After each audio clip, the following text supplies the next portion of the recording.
Welcome back to my YouTube channel. ये जो hair आपको डिस्प्ले में नज़र आ रहे हैं ये हैं मेटालिक कोडेड हेयर्स। इनके ऊपर काम करना बहुत ही ज़्यादा मुश्किल होता है क्योंकि इन्होंने बॉक्स डाई और डिफरेंट डाइज यूज़ करके अपने हेयर की कोडिंग जो है वो मेटालिक कर ली हुई है और इनका ग्रे हेयर भी बहुत ही ज़्यादा है। ये ग्रे हेयर भी नज़र आ रहे हैं। हमने सेक्शन बना के आपको दिखाया है। उसके बाद हमने सारी फॉयल एप्लीकेशन फ्रंट वाले बालों पे कर ली है और अब हम बैक वाले जो बाल हैं वहाँ पे फॉयल लगा रहे हैं। इस तरह से दो पार्ट में डिवाइड करके बालों को, एक तो लेंथ ज़्यादा है माशाल्लाह से और दूसरा कोडेड हेयर है। इसके लिए आपने ये ज़रूर करना है कि जो फॉयल है ना वो आपने लंबा इस्तेमाल करना है। अगर आप छोटे फॉयल में इन बालों को फोल्ड करेंगे तो पैच जो है वो बहुत ज़्यादा आएगा। तो आपने क्या करना है, लंबा फॉयल सेलेक्ट करना है जिसके ऊपर कोशिश करें कि जो भी आप जिसके भी कर रहे हैं बाल, उसके बालों की लेंथ के मुताबिक फ़ॉइल जो है आपने कट करना होता है। तो मैंने मैक्सिमम लंबा फ़ॉइल लिया है ताकि इनके बाल जो हैं कम से कम फ़ोल्ड करने पड़े। इनकी ना जो मेटालिक कोडिंग है वो 6-7 इंचेस में बहुत ज़्यादा है, फिर दरमियान में ब्राउन है, फिर नीचे एंड पे पैच है 4 इंच छोड़ के उससे ऊपर। तो बहुत एहतियात से हमें ऐसे क्लाइंट के काम करना पड़ता है। अब हम दूसरी साइड पे सेम वैसे ही फॉयल ले रहे हैं, स्लाइसिंग में ले रहे हैं, डायगोनल सेक्शन बना के स्लाइसिंग में हमने फॉयल जो है वो सिलेक्ट किया है क्योंकि इनके बाल ऐसे हैं कि इनके आना है पैच। हम जितनी भी कोशिश करेंगे तो पैच रहेगा, लेकिन फिर भी हमारी मैक्सिमम कोशिश होगी कि हम इवन करें इनके बालों को।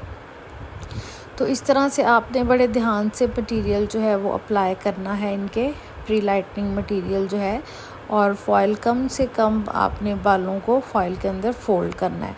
तो मेरे पास सबसे ज़्यादा लंबा फॉयल यही था और टाइम भी कम क्योंकि मेरे पास और भी क्लाइंट्स काफ़ी बैठे हुए, तो फिर मैंने ना इनको फ़ोल्ड किया लेकिन एहतियात से लगाया। ये पूरे सर पे हमने फॉयल जो हैं वो इस तरह से अप्लाई कर लिए हैं। पहले हमने फ्रंट पे एप्लीकेशन की, फिर बैक पे डायगोनल सेक्शन लेके उन पे स्लाइसिंग की और एंड वाले 4-5 फाइल्स पे हमने वेविंग कर दी। अच्छा जी, अब हमने इनका जो ग्रे हेयर है वो कवर करना है, इनका बेस कलर लगाना है जो कि हम क्यूने का 4 नंबर 20 वॉल्यूम के साथ लगाने जा रहे हैं। पहले हम सिर्फ इनके ग्रे हेयर कवर करेंगे और जहाँ पे इनका ब्राउन है, ये आपको नज़र आ रहा होगा बीच में पैच है ब्लैक बहुत ज़्यादा, वो हम छोड़ देंगे।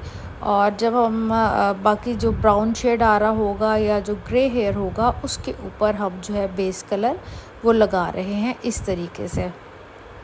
अपने सेक्शन जो है हर सेक्शन को उसके हिसाब से करना है टचिंग। और जो फॉयल वाला बाल है वो भी बहुत ज़्यादा सफ़ेद है तो उस पर भी हम कर रहे हैं टचिंग। ये देखें इस तरह से हमने रूट पे ब्रश खड़ा करके इस तरह से, ताकि अच्छी तरह रूट जो है ग्रे वो कवर हो जाए। ये उतना हम लगा के फिर जहाँ पे इनका ब्राउन पैच होगा ब्राउन उसको ऊपर हम लगाते जाएंगे और ब्लैक को हम स्किप करते जाएंगे। फ्रंट कंप्लीट करने के बाद हमने बैक पे सारी सेम वैसे ही बेस कर ली है। पहले ग्रे हेयर कवर किया है और फिर जहाँ जहाँ ब्राउन शेड है वहाँ पे हमने उसको कर दिया है। अब हम करेंगे फॉयल रीटच। नहीं जनाब, ये फॉयल हमने खोले हैं इनके 40 मिनट्स बाद और ये देखिए कि इनके बालों पे अभी जो हमने अचीव किया है लेवल, कहीं वो 7 है, कहीं 6 है और कहीं 5 है। जब हम फॉयल रिटच कर रहे हैं तो अब हमने जो जो इनका एरिया छोड़ा था उसके ऊपर हम सेम बेस कलर वही वाला जो है वो दोबारा से लगाते जाएंगे ताकि जो पैच है वो इवन हो जाए। दो साइड्स पे हम देखेंगे कहाँ कहाँ पे इनका शेड रह गया है। ये बहुत मेहनत का काम होता है, बड़ा टेक्निकल काम है।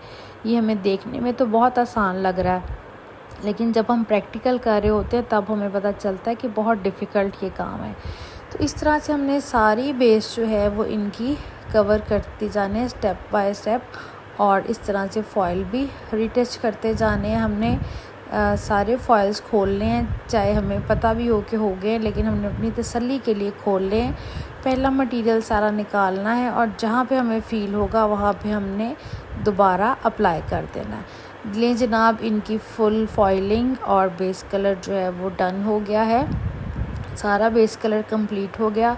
अब हमने मज़ीद इनको 15 मिनट देने हैं और उसके बाद हमने जो फॉइल लगाए हैं वो जो भी इनका लेवल आया है, चाहे 8 है चाहे कुछ, ज़ाहिर है एक टाइम होता है कट डाउन करने का भी। अगर ज़्यादा देर लगा रहने देंगे तो बाल डैमेज होकर टूट जाएंगे। तो हमें जितना वो चाहिए था शेड उतना तो नहीं आया, लेकिन काफ़ी हद तक आ गया। अब हम करेंगे वॉश, सारा मटेरियल करेंगे रिंस आउट। जो हमने इनके अप्लाई किया बेस कलर और इनकी जो हमने प्री लाइटनिंग की है, सारा मटेरियल रिंस आउट करना है अच्छे तरीके से, हेयर वॉश करना है ज़रा भी ना रह जाए। उसके बाद हम कर रहे हैं इनके शैम्पू हमने इसलिए करना होता है कि जो मटेरियल रह जाए वो अच्छी तरह से शैम्पू से वॉश हो जाएगा। तो ये सारा इस तरह शैम्पू वॉश करेंगे अच्छी तरह लगाने के बाद, ताकि सारा मटेरियल जो है वो बालों से निकल जाए। उसके बाद जो फोरहेड पे होगा कलर और शेड, वो सारा हम टिश्यू ऑफ करेंगे, क्योंकि शावर से धोना बहुत मुश्किल हो जाता है, आँखों में जाता है पानी। तो ये हमने करने के बाद ग्लॉसिंग लगा देनी है। ग्लॉसिंग इस तरीके से लगानी है, पहले ब्रश के साथ फ्रंट पे सारा अप्लाई करना है। उसके बाद हमने दो हाथों पे लेके ब्लेंड करके तो जो नीचे वाले बाल होते हैं गर्दन के, उसके ऊपर लगाना होता है। ये देखिए, ये हो गया फ्रंट एप्लीकेशन सारी इस तरीके से। और उसके बाद जो है वो सारा नीचे हम दोनों हाथों पे ब्लेंड करेंगे और नीचे वाले बालों पे उसको इस तरह से लगाएंगे। पहले ब्लेंड करेंगे, फिर नेक से लेके एंड तक आपने अप्लाई करना होता है। तो इस तरीके से हमने लेना है ग्लॉसिंग शेड, फ्रंट पे लगा के बैक पे, फिर हमने मिड में जो बाल हैं सारे रूट टू एंड हमने ये अप्लाई करना होता है। इसको एप्लीकेशन करने के बाद हमने टाइम देना है कम से कम 10 मिनट, और 10 मिनट बाद बाल धो लेने हैं सारे। तो ये है इनकी आफ्टर वॉश लुक। अब हम करते हैं इनके बालों को ब्लो ड्राई और स्ट्रेट करके आपको दिखाते हैं फ़ाइनल लुक। जी जनाब, तो ये है फ़ाइनल लुक हमारे इस सारे काम की। बिफ़ोर भी आपके सामने था और आफ्टर भी आपके सामने है। बालों की कंडीशन पहले क्या थी और अब क्या है, तो ये सारी लुक है आपके सामने। मुझे उम्मीद है कि आप लोगों को हमारा काम ज़रूर पसंद आया होगा इंशाल्लाह। अगर आपको हमारा काम पसंद आया है तो प्लीज़ मेरे चैनल को सब्सक्राइब कर दीजिएगा और वीडियो को लाइक कर दीजिएगा और बेल आइकन का बटन प्रेस कर दें, ताकि आपको नोटिफिकेशन जो है वो शो होती रहे। और मेरे चैनल को भी अपनी फ्रेंड्स में शेयर कर दें।